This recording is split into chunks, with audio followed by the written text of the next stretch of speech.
Hey y'all, Chelsea and Danny here. Enjoy this episode of Today's Homeowner here on YouTube.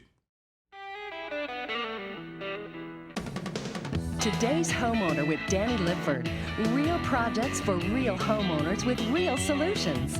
Information and inspiration on improving your home from professional remodeler Danny Lipford. Welcome to the show this week. You know, one of the most common requests I hear from homeowners these days is how they want to remove the wall between their kitchen and their family room to create a nice wide open area. It's exactly what we're doing on this house this week. And along the way, we're going to replace the kitchen countertops and cabinets. Don't go anywhere.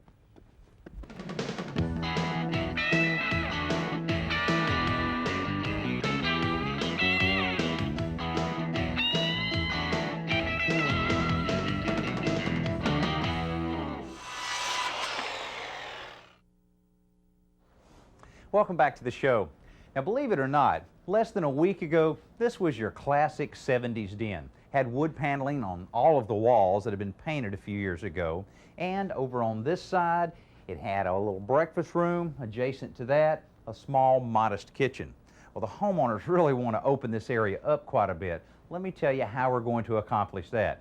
First of all, we came in and we removed all of the wood paneling, got rid of that. And we took out all of the ceiling materials as well. The reason for that is so that we could install the necessary beams to allow us to remove several walls, including this one between the kitchen and the den area. Now you can see the beam that we've installed directly above me, which consists of two 2x12s with a piece of 1/2-inch plywood between them. That called the sandwich beam. Over on this side, it's a little 2x4 that was originally part of the ceiling joist themselves. So that will allow us to remove all of this. Now we're leaving it in place right now, and we've put up a double plastic curtain wall so that we could leave the kitchen functioning for as long as we can. Just prior to the electrician coming, we'll have to tear all of that down. Now another thing the homeowners wanted to do is extend this way. So you can see the concrete slab that's out about 7 feet will be extending this area right on out to the edge of the slab. Now this is the rear wall of the house. In almost any case, the rear wall of the home will be a load-bearing wall. In order to remove that, we really had to put a beam in. Look at what we have up above here. It's commonly called an LVL, or a laminated veneer lumber beam. It's 16 inches tall, and it's 1.75 inches wide or thick, and we have 2 of those together.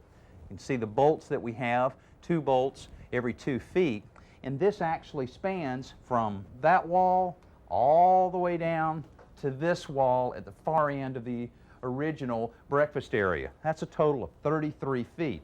Now this is an engineered beam, and it was sized by a structural engineer so that we can be sure that we'll have no problems over the years with this beam sagging. Then we came back in with the original ceiling joist and tied them off, like you see here, with joist hangers. Then, after we get the new wall built, we can remove all of this and extend the room all the way out. That'll give us a room that'll be 17 feet wide and over 20 feet long. With all of this wall removed, I think we'll be accomplishing what the homeowners wanted. Well, we waited as long as we could before we got into the kitchen area, but now it's time. We're moving the refrigerator into the adjacent dining room to set up a temporary kitchen for the homeowners. Then we seal off that area from the dust we're about to create. The old dust curtain comes down and we start removing the cabinets. Now when the cabinets are all gone, the guys tear into the fur-down area and the wall that divides the kitchen and the family room. Now this is when you really begin to see how much space we have to work with. Now they're working around the plumbing and electrical lines, which will be relocated later by the plumber and the electrician. Now with all the demolition complete and all the cabinets removed, we can start putting this kitchen puzzle back together.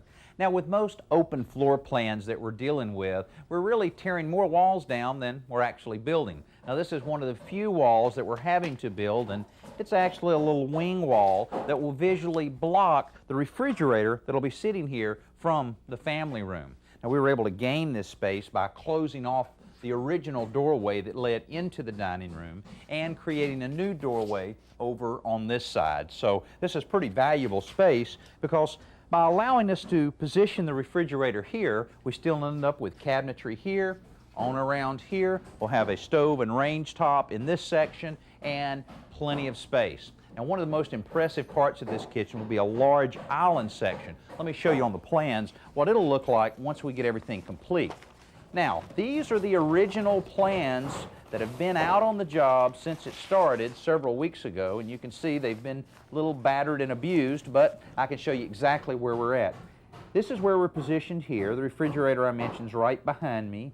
Here's the range and hood and so forth on this wall, and you can see the large island cabinet that we will position right about where we're standing here. Now, the dishwasher will be on this side, microwave over here, and sink in the middle, and a little raised bar that will position several bar stools right along this area. Also, large pantry will be back over here, and the wall that's currently right in here will be completely removed to open it up into the new eating area. So you can see this will dramatically change from what the homeowners had before and will really open this whole area up. And we better get busy, because by the end of the show, you'll see the completed job.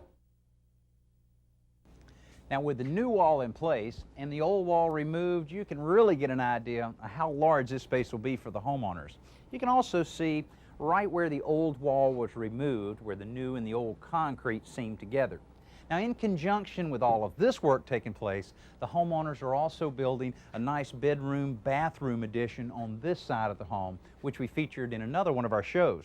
But here in the kitchen, all of the half-wall construction has been completed, which will serve as the platform for the little overhang bar section that'll go here. The homeowners can put just about as many bar stools as they want around this area. On this side, we'll have a 2-foot section of cabinets that will go all the way around on this side, dishwasher on that side, microwave on that side, and right in the middle, the kitchen sink. Now, to supply the water and drain lines for the kitchen sink, we had to route over under the concrete back over to this area. Now, all of this will be compacted and concrete poured over that. Now, it may seem a little early to think about appliances at this point, but actually the appliances were selected several weeks ago because the cabinets had to be designed around the appliances, because there's several different sizes and models of appliances that are available for your kitchen. Earlier this week, we visited an appliance showroom to give you an idea of some of the things you need to consider when you're selecting your appliances.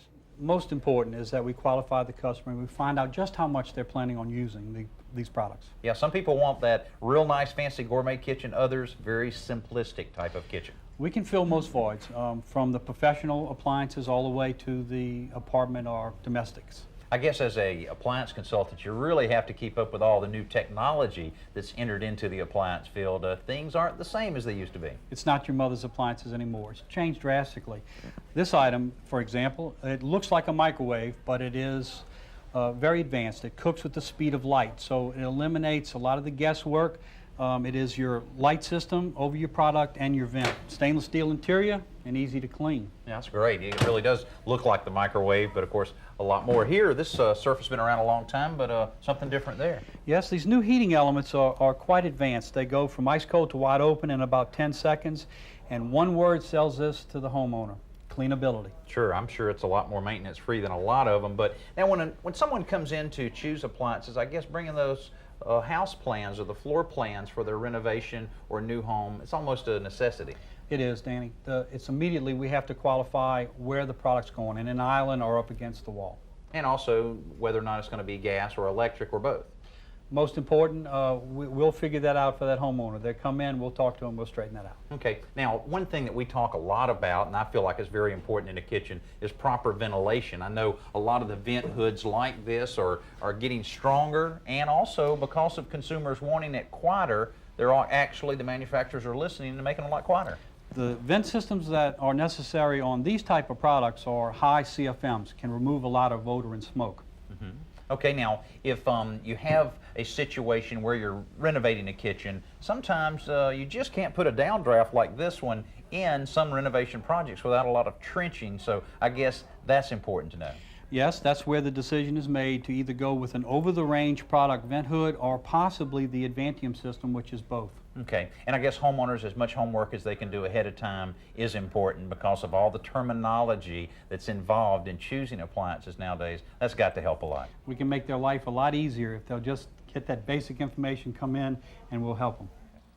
Well, as you can see, there's a lot to consider when you're choosing your appliances. Now, back out on the job site, our guys must be figuring the materials fairly close because there's less than 1 sheet of drywall left after all of the drywall has been installed. It has been installed, all of the finishing work has been completed other than a little bit of drying time and a little bit of sanding and touch-up here and there. Then we'll be ready for the next big step, and that's the installation of all of the cabinets that will fill up this kitchen. After that, floor work, then we'll be installing the appliances these homeowners have chosen. Now stay with us because you'll see this whole project complete before the end of the show. Welcome back to the show. Now things are really getting exciting out on this project because the homeowners are finally getting to see what their dream kitchen will really look like. Now, in last season, we had several kitchen renovation shows, and the homeowners saw several things they wanted to use in their kitchen. Let me show you a few of them. First of all, trying to save as much space as possible is made a lot easier with a Lazy Susan. A lot of times people don't think about using a Lazy Susan like this on the upper cabinets. They think of it more like this on the lower cabinets. Both areas really allow you to utilize every little space you have available in those cabinets.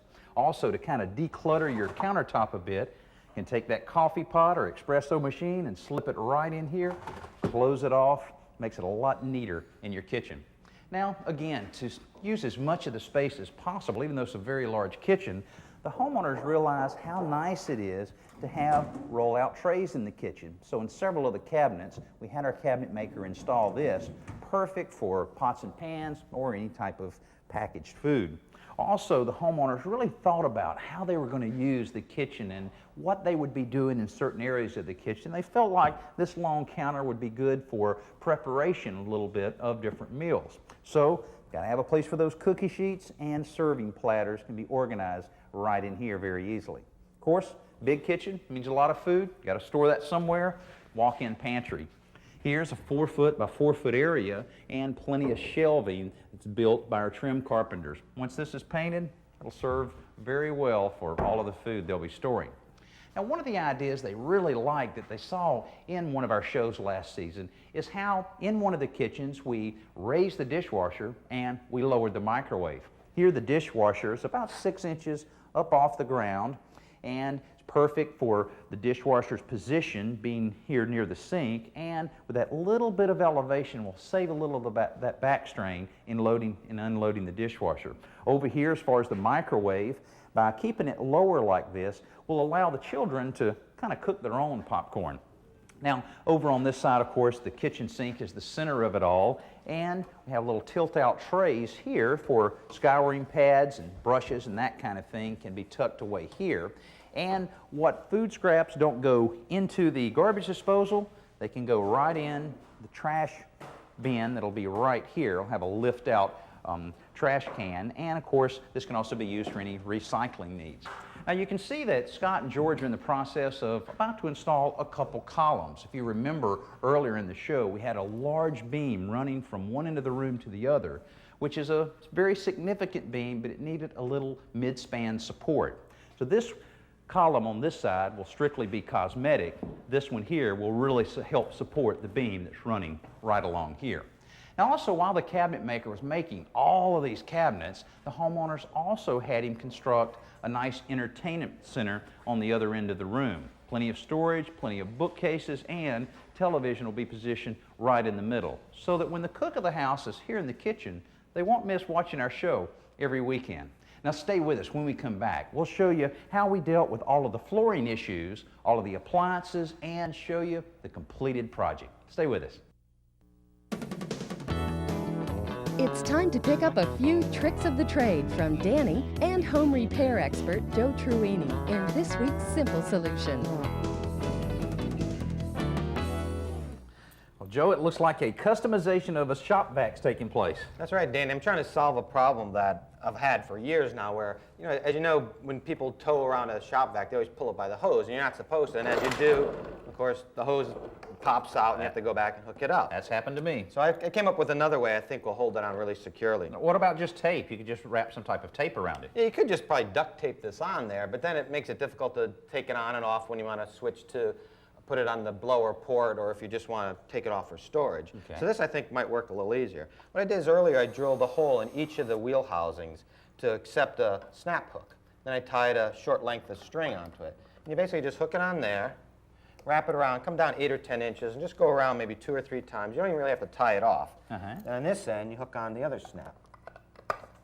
Then you tie it off. And the reason you tie it off after hooking it on, it allows you to pull the tension, because if it's not tight, then the hose might pop out again. Okay, all right. You know, it seems like, of course, that would definitely keep the hose from pulling out, but also maybe would keep you from tipping over the shop vac, which is another thing that commonly happens. Right, because we have it tied off at the base.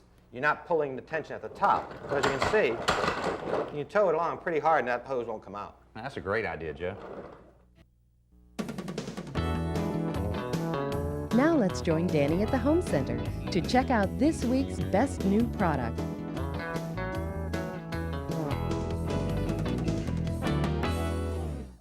More and more homeowners are realizing the benefits of installing a computerized setback thermostat, just like these guys. Now, they've been around for a number of years, but it just seems like every year they just get better and better, just like this one from Honeywell.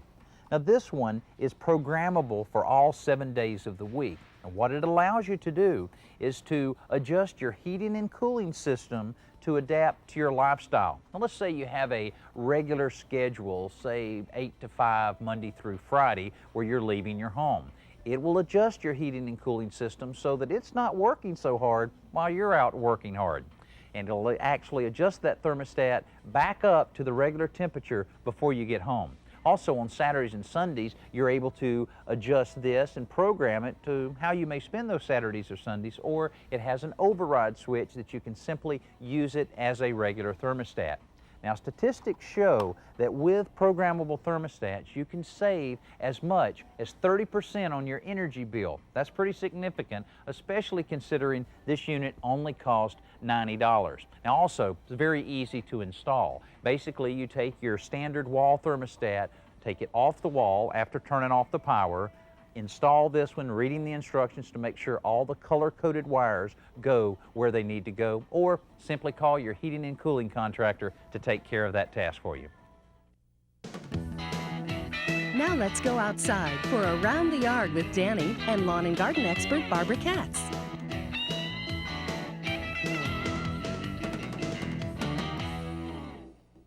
Barbara, when you're talking about an investment in your yard, certainly buying a tree qualifies for that investment. What are some of the things you need to know to make sure you're getting your money's worth?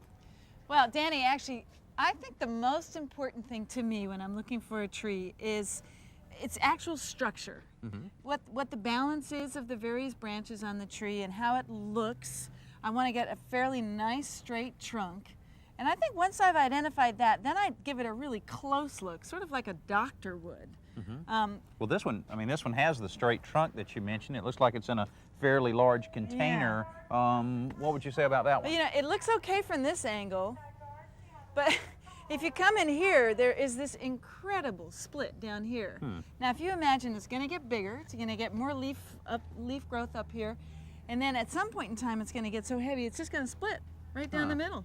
It won't heal itself then. No, this is really a bad way to start with a tree. Boy, it's something here. What happened on that? Because you can actually see where the bark separated. Yeah, you know what? I think here is it's a case of a branch that was actually pruned too close. They went beyond that collar and they cut into the wood, and it's just having a hard time healing. Now, what about the size pots that you have for different trees? I see some big trees with small pots, vice versa. Does that really mean anything? That's true. You know, some of that depends on the growers that the trees come from, and it's not necessarily a real indicator of whether the tree is unhealthy or not. If you get a chance, try and pull the tree out of the pot and take a look at its roots. Just make sure they're not too congested and they seem to be growing pretty nicely with a lot of nice fibrous roots. I see. Well, you can spend a lot of money on trees, so you may as well take a little time and make sure you're getting your money's worth.